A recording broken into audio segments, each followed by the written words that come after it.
เอาจะไงจอมพลกับมาลีแดงมาลีแดงเอาแล้ว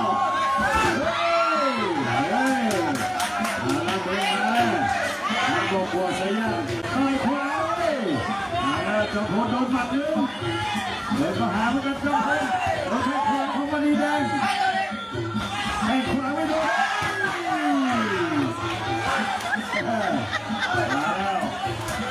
แต่ทีนี้เอาแล้วมาลีแดงจอมพลเล็กยังไงตัวเองขน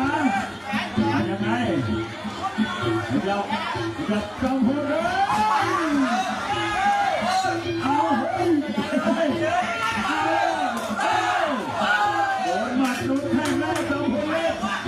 เอายังไงดีว้าเอา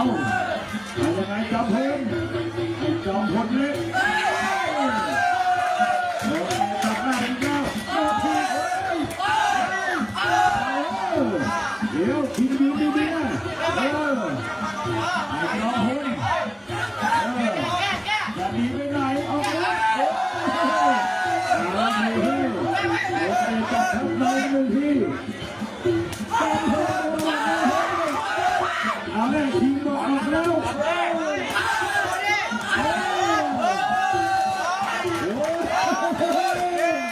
เรียนกัน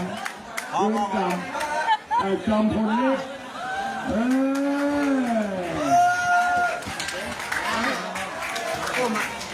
ไม่ดู4 วันครับวันนี้